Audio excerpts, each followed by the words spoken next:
everyone and welcome to day 22 of this advent series. Only 2 days left and I want to say thank you for all your lovely comments and your support. This is so much appreciated.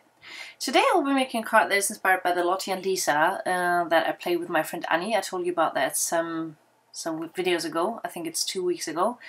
And I started out with some craft cardstock from Basil and created masks from usual printer paper.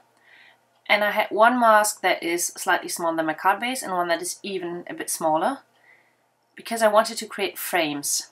The first frame will be the design of wood grain from Hero Arts, and I used some Copper Joe because I think brown stamping on craft cardstock looks adorable.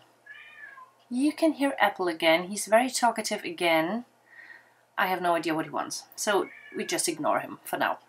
The second frame will be made of another background stamp, so I also rounded the corners of the mask and adhered that to the center of the card.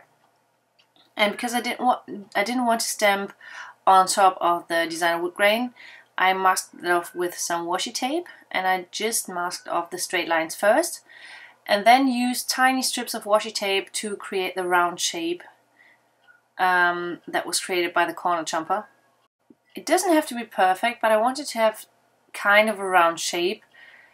So I found out that the easiest way is to use some tiny strips and just go in a diagonal, and then from there on just cover the corners that are still showing.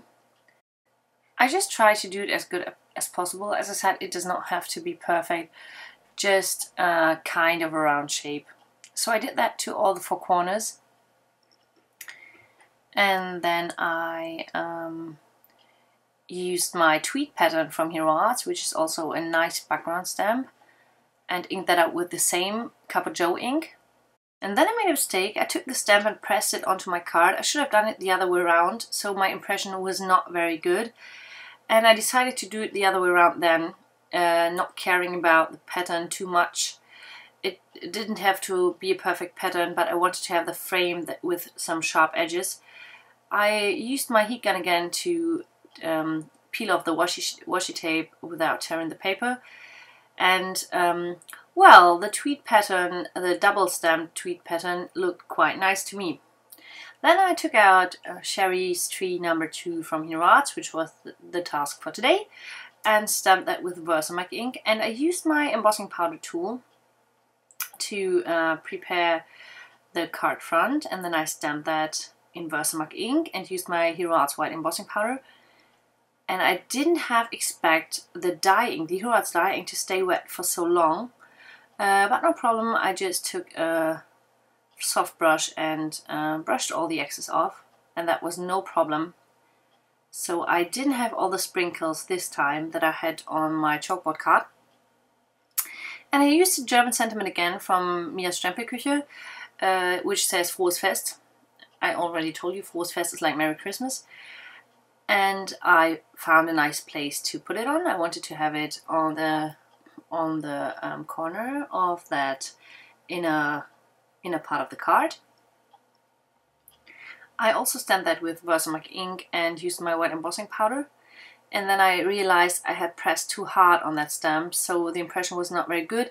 I brushed off all the powder and tried to get the stamped area totally dry before I stamped that again.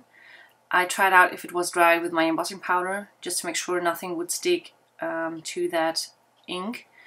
And the results were good, so I used my powder tool again, prepared the area and stamped that again, making sure I didn't press too hard. And I stamped it into the same place, added the embossing powder, melted it, and my impression was perfect.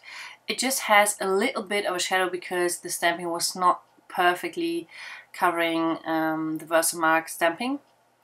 And I drew some stitching lines with my white gel pen, not as wide as the entire frame, but very close to the bottom and the top, and just a little bit apart from the sides. So we have 3 frames on that card. And then I wanted to add some details, so I rounded the corners first. Then I took out my Distress ink in brushed corduroy and added some shading to the tree, to the circles of that tree, just to have some more depth on that. And then I also colored in the stem of that tree, and that finished the tree. I really like how this turned out, although the brush corduroy is a different brown than the Copper Joe. And in the end, I added some more details by going in with my wet gel pen and adding some highlights to the wood grain in the background. And this is an easy way to add some more dimension, depth and life to your card without having too much distraction or making the eye move too much across the card. You have still the focal point, that is the tree with the sentiment, and the other things are just the frame, which has some more depth.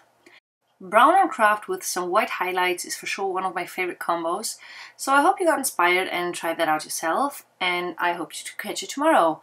Bye bye and thanks for watching!